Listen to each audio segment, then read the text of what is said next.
trouble by a famine, which is a fancy way of saying that Hansel and Gretel, who loved eating, were quickly depleting the family pantry.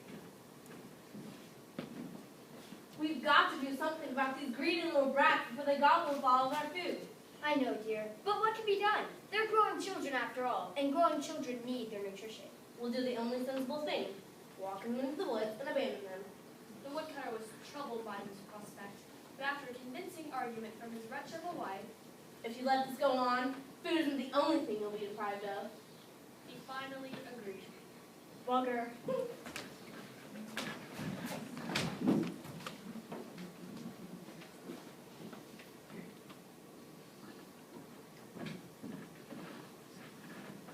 Now Hansel and Gretel may have been a tad gluttonous, but they were not simple-minded. They overheard their stepmother's nefarious plot and quickly put together a plan to outfox her.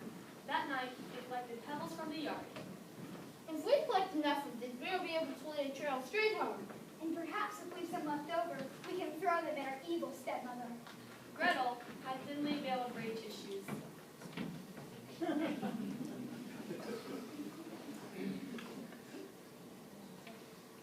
The next day, the woodcutter and his wife led the children into the wilderness to do the one thing every parent dreams of at some point. All the while, Hansel dropped pebbles behind him to mark the trail. Look, children, off in the distance. Do you see that deer? I don't see any. Oh, she's good. Come on.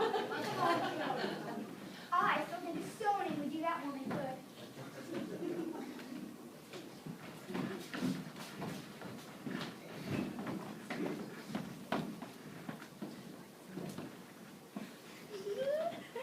The woodcutter's wife was happy to hear their children, but fortunately for our intrepid heroes, her happiness was short-lived.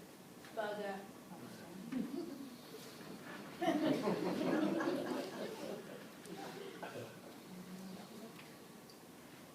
Unfortunately, there is some wickedness in life which can't quite snuff out. So was with the woodcutter's wife. When Hansel and Gretel began eating up all the food again, the wife, who had since discovered the children's pebble trick, decided to immediately employ her standby method of child rearing so as not to allow any time for pebble collecting, and took the children into the woods once more.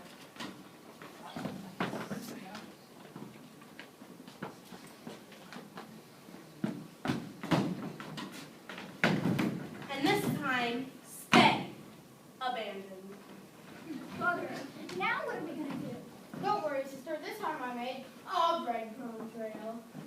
We are saved! But as fate would have it, a hungry bird, whose bear family was also troubled by germs, had been eating Hansel's bread trail all along. Oh, bird, now what do we do?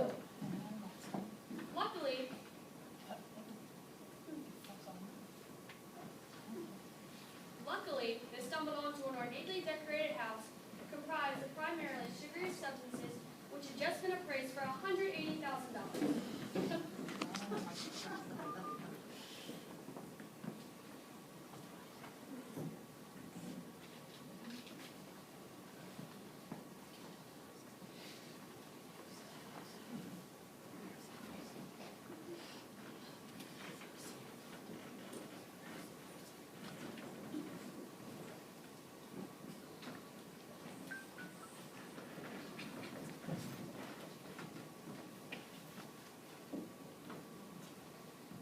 Hansel, look, a gingerbread house.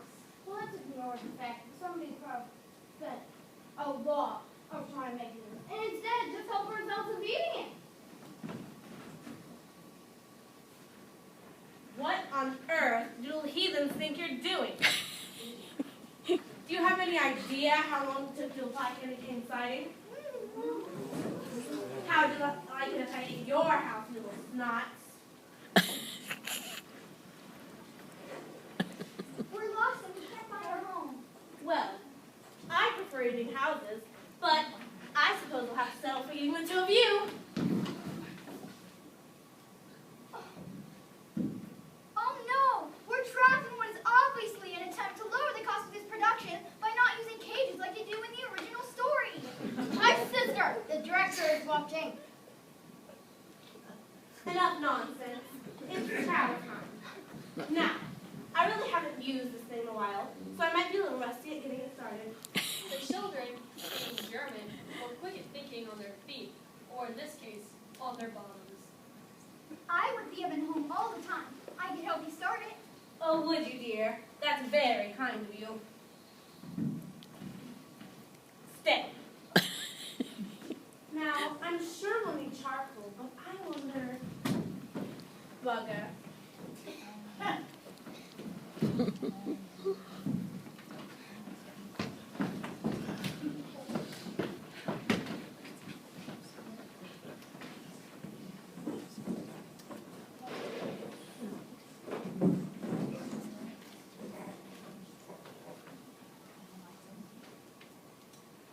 After stumbling through the woods for a few hours, Hansel and Gretel emerged and found their way home.